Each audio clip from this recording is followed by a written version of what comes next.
Bonjour et bienvenue à tous, je suis ravi de vous retrouver pour cette nouvelle émission de French Talent, l'émission qui chaque mois met en lumière les talents français. C'est vrai que c'est une émission proposée par Viadeo et à l'heure du French bashing, oui, certains critiquent souvent la France, le manque d'innovation, la France un petit peu morose. On a choisi, nous, de vous faire partager les talents français, ceux qui innovent, ceux qui font la France de demain. Et il y a énormément de projets. On a choisi pour cette semaine de s'installer au Salon de l'Agriculture sur ce très beau stand de Village Semences qui diffuse tout au long de la journée. Et c'est vrai que quand on se balade dans les allées de ce Salon de l'Agriculture, on remarque que l'agriculteur, le paysan du 21e siècle est vraiment hyper connecté. Il n'hésite pas à utiliser les nouvelles technologies et c'est justement le thème de cette émission puisque on va savoir si les nouvelles technologies sont vraiment mises au service de l'agriculture. Je le disais, ces agriculteurs, ce sont des entrepreneurs polyvalents. Ils guettent la météo en ligne, ils gèrent par télésurveillance leur culture ou leur bétail, les récoltes, parfois grâce à des drones, ils informent leurs clients via les réseaux sociaux et jonglent avec les cours internationaux quand il faut vendre leurs récoltes. Alors, où on en est de l'agtech et de la foodtech en France? Pour en discuter avec moi sur ce plateau, ce matin, ce sera notre tête penseuse, c'est Katie Six. Bonjour Katie. Bonjour. Vous êtes consultante chez Kea Partners et spécialiste agroalimentaire. On va tout savoir avec vous des différentes familles de l'agritech et de la foodtech. Nos témoins, justement, eux, ils ont développé des solutions pour aider les agriculteurs. On est en compagnie de Sylvain Gestionès. Bonjour Sylvain. Bonjour à tous. Cofondateur, directeur commercial de Piloter sa ferme. Je crois que tout est dit dans le nom et dans le logo. Arboré fièrement sur votre veste. Et puis Flore Lacroutz. Bonjour Flore. Bonjour. Vous êtes présidente de Toutiter. Tout à fait, une entreprise qui est spécialisée dans le machinisme pour le maraîchage. Ouais, alors on aura une petite vidéo pour voir effectivement votre robot, votre cobot, comme vous l'appelez, une machine qui aide à désherber, mais à faire aussi beaucoup d'autres choses. Et on va voir, c'est écolo et ça risque de révolutionner tout simplement la culture pour un certain nombre d'agriculteurs. On démarre tout de suite avec vous, Katie. Je l'ai dit, vous êtes spécialiste du secteur alimentaire, donc conseiller en stratégie chez Kea Partners. Avec vous, on va faire un panorama en fait de cette foodtech, agritech. Ce sont des mots qu'on entend de plus en plus dans les médias, sur les réseaux. Qu'est-ce que c'est exactement? En fait, il y a plusieurs familles dans cette agritech et dans cette foodtech. Oui, alors les foodtech, qu'est-ce que c'est? C'est des startups qui sont spécialisées dans le domaine alimentaire. Il y en a effectivement de toutes sortes, du champ à l'assiette. On va beaucoup parler du champ aujourd'hui, mais il y en a jusque dans notre assiette. On a des foodtech dont on se sert déjà pas mal aujourd'hui et qui sont rentrées, on va dire, dans notre consommation courante autour de la distribution alimentaire, donc sous forme d'abonnement par exemple. Donc il y a des produits qui se vendent par abonnement. Petit ballon, c'est un exemple sur du vin. On peut acheter du thé en abonnement par exemple. Ouais, ballon, effectivement, vous le disiez. N'hésitez pas à citer, on peut le citer. On peut en citer, voilà. Il y a Gula qui vend des fruits secs, enfin T-Box qui vend du thé. Donc tout ça, c'est une nouvelle manière d'acheter, on va dire, des produits alimentaires. On a de la foodtech autour du food service, donc c'est la restauration, avec là aussi des logiciels d'aide à la décision pour les restaurateurs, et puis aussi d'autres manières de réserver son restaurant à part des plateformes par exemple. Et puis quand on remonte un petit peu cette chaîne de valeur, donc on a déjà au niveau du consommateur beaucoup de foodtech qui les aident à savoir quoi manger. Donc on peut aller, il y a des foodtech qui sont spécialisés par exemple dans le fait d'étudier votre génotype spécifique et donc de savoir spécifiquement vous proposer une alimentation qui vous convienne. On en a d'autres aussi, donc une quatrième famille autour des médias, donc avec du contenu, d'ailleurs assez amusant sur l'alimentation. Et puis quand on remonte la chaîne de valeur, on a les food science. Donc les food science, qu'est-ce que c'est? C'est tous les nouveaux aliments qu'on invente pour manger demain, et notamment pour répondre à un enjeu important qui est de nourrir bientôt 9 milliards d'êtres humains sur la planète. Enfin, 2050, c'est bientôt. Alors là, on a donc avec des protéines végétales. Et on a des substituts de repas également. On a de la viande sans viande. On a tout un tas de choses qui sont possibles grâce aussi à la technologie. Exactement. On a des grosses innovations vraiment en rupture, des choses qu'on n'aurait pas imaginé manger avant. Et puis il y a aussi des produits qui sont peut-être moins en rupture, mais tout aussi innovants. Et puis quand on remonte encore la chaîne et qu'on va vraiment dans le champ cette fois-ci, on a l'agtech ou l'agritech, qui est un domaine qui est en plein essor en France aujourd'hui, qui représente 16% de ces startups, de la foodtech, et dans lesquelles on va retrouver des sociétés absolument merveilleuses et sur lesquelles la France est très bien positionnée. Effectivement, c'est vrai qu'on se défend et d'ailleurs ici au salon on a des représentants de cette ferme digitale puisque je crois que ça a démarré avec il y a 3 ans maintenant avec une poignée d'acteurs et aujourd'hui il y en a plus d'une vingtaine qui sont représentés. Alors on peut trouver des drones robots, des drones pour les fermes. Sylvain, on va démarrer avec vous. Vous proposez une solution. Je le disais, hein, c'est indiqué sur le logo, pour piloter sa ferme. Racontez-nous votre histoire. Vous-même, vous êtes fils de paysan, passionné par les relations humaines. Vous étiez pas forcément dans le champ au début de l'aventure piloter sa ferme. Je n'étais pas dans le champ. En fait, je suis tombé dans la marmite de l'agriculteur quand j'étais petit, parce qu'effectivement, je suis fils d'agriculteur. Et pendant 20 ans, j'ai travaillé avec des agriculteurs pour les accompagner dans la gestion. Et au cours de ces 20 années, je me suis aperçu que l'environnement de l'exploitation agricole, c'est de plus en plus compliqué. Aujourd'hui, un producteur de blé, la seule chose qu'il connaît pour la récolte 2019, c'est son besoin de chiffre d'affaires à faire. Donc le besoin de chiffre d'affaires, il varie selon les régions entre 1000 et 1500 € à l'hectare. Aujourd'hui, le producteur de blé, il ne connaît pas s'il sait s'il va faire 4 tonnes de blé à l'hectare ou s'il va faire 10 tonnes de blé à l'hectare. Il ne sait pas si son blé va le vendre 100 € la tonne ou 200 € la tonne. Donc il est dans un contexte d'instabilité de chiffre d'affaires. Et comment un exploitant agricole, qu'il soit bourguignon, qu'il soit champenois, qu'il soit picard, comment il peut prendre cette décision qui soit spécifique à son exploitation, qui soit spécifique à son mode de fonctionnement et qui soit lié à un marché qui est commun à l'ensemble des agriculteurs européens. Donc comment, moi, agriculteur, je dois me positionner dans mes prises de décision tout au long de la campagne. Et donc aujourd'hui, cette instabilité se traduit par une prise de décision dans un environnement instable. Ouais, comment décider? Le problème, vous l'avez identifié, vous avez dit, commercialiser ces céréales, c'est aussi compliqué que piloter un avion. Donc ça, c'était le problème. Et comment on arrive justement à connecter et comment on arrive à rendre simple une décision qui est complexe? L'objectif, c'est que chacun puisse prendre une bonne décision. Et une bonne décision, c'est quelque chose qui fait le lien entre ce qui est extérieur à l'exploitation et ce qui est propre à l'exploitation. Et donc, on a imaginé, et on a travaillé des agriculteurs, on a associé 150 agriculteurs à la démarche de 2013 à 2015 pour mettre en place Max. Max, c'est l'assistant de l'agriculteur qui permet à l'agriculteur de prendre des décisions rationnelles, personnalisées, dans un contexte d'instabilité. On parle beaucoup d'assistants dans le monde public et donc on a créé Max, l'assistant dans le domaine économique de l'agriculteur, qui va lui permettre chaque semaine d'avoir une information personnalisée pour savoir quand vendre et combien vendre sa production. Et Max, il est connecté à un tableau de bord de pilotage. Ce tableau de bord, en fait, il est connecté en temps réel. Il va permettre à l'agriculteur, à chaque moment de la campagne, de savoir si son objectif va être atteint ou pas. Alors comment vous faites ça évidemment avec des data, on va voir ça dans un instant. Les data est un algorithme qui va traiter le marché et détecter des opportunités en fonction de la version du risque. Auparavant, on va faire un détour par Toutilo pour plutôt Toutiter avec vous, Flore Lacroute. Là aussi, c'est intéressant puisque vous ne venez pas non plus de ce milieu paysan ou agriculteur. C'était dans un tout autre secteur, mais l'histoire est intéressante puisque vous avez voulu aider votre sœur qui elle était justement dans on pouvait nous dire dans l'agriculture et elle était dans les semences.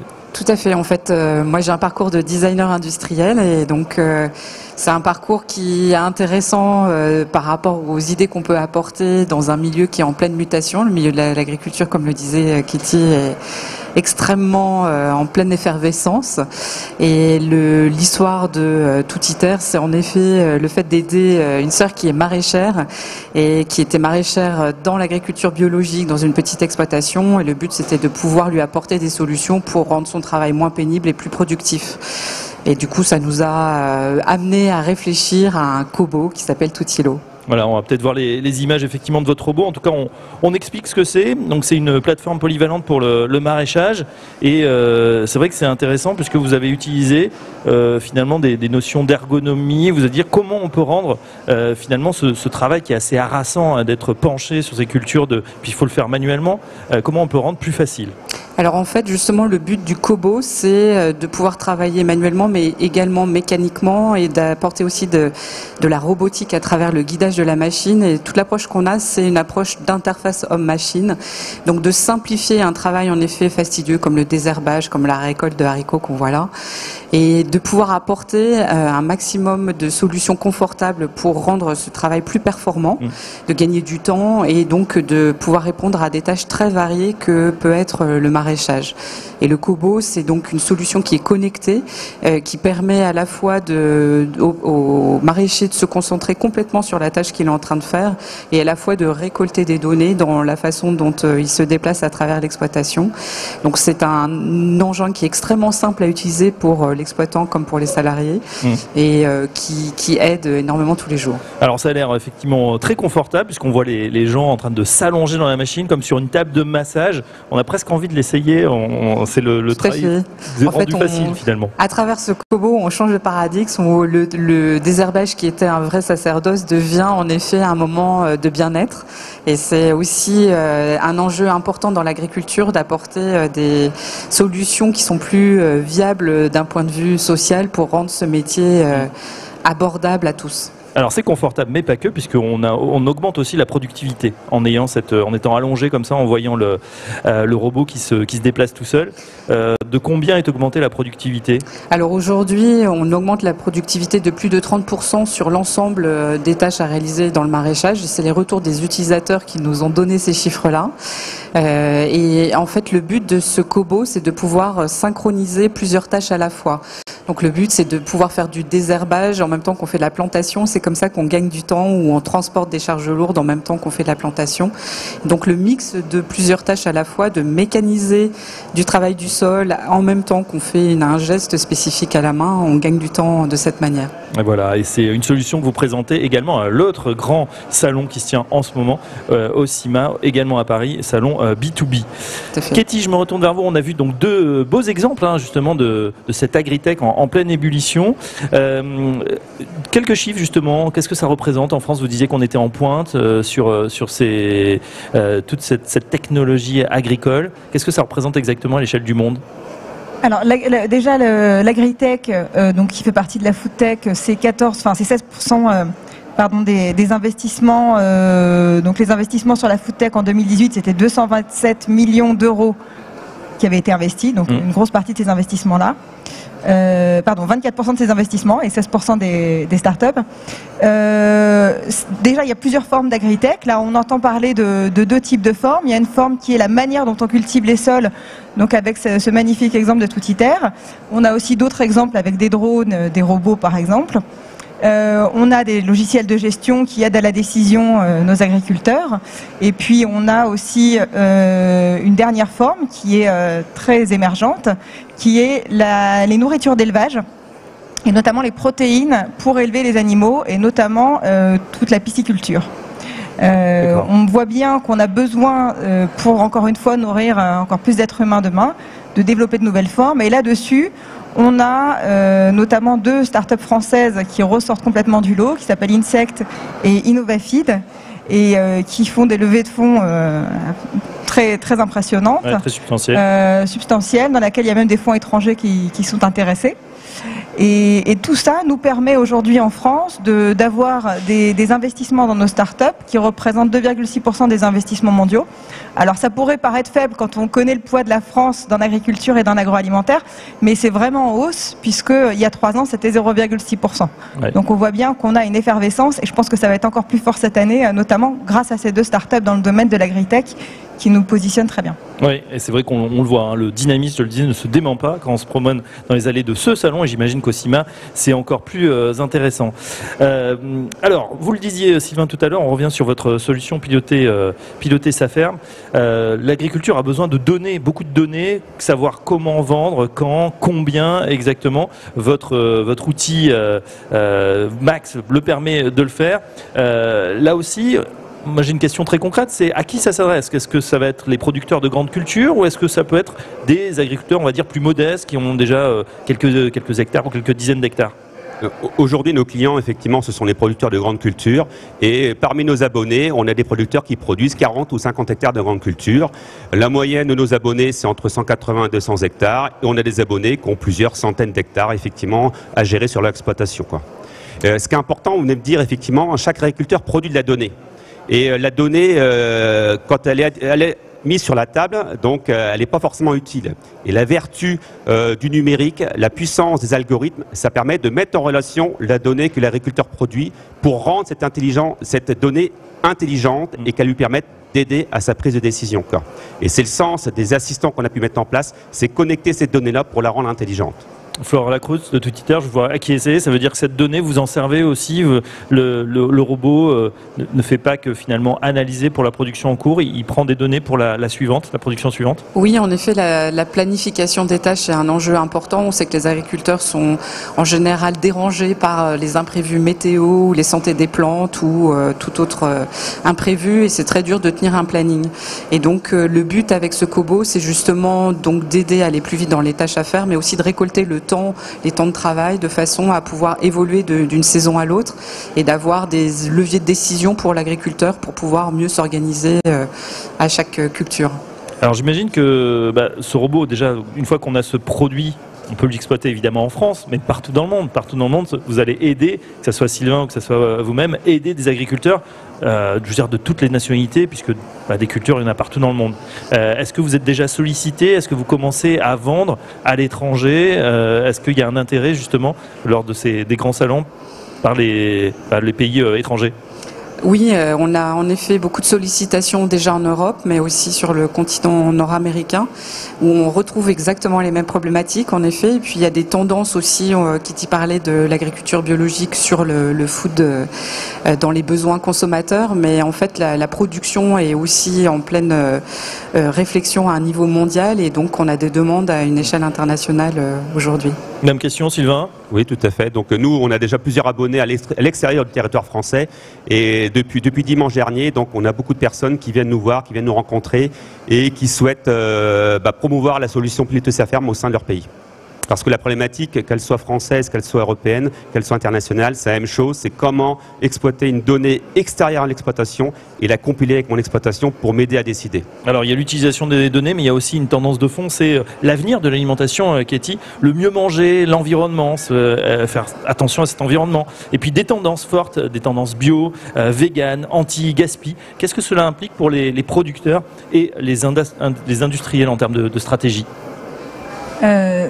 Alors effectivement, on est dans une période de transition alimentaire assez forte. Alors on voit bien qu'on a des tendances de fond sur la manière de consommer notre nourriture, sur la manière de manger, sur le rapport qu'on a à notre alimentation, sur le rapport qu'on a à nos courses alimentaires aussi, qui sont très importants. Et ça amène d'ailleurs les industriels et les distributeurs à regarder de près ce que font les food tech. Parce qu'aujourd'hui, en matière d'innovation, on a un puits important, un gisement important d'idées, et d'idées qui sont déjà commercialisées.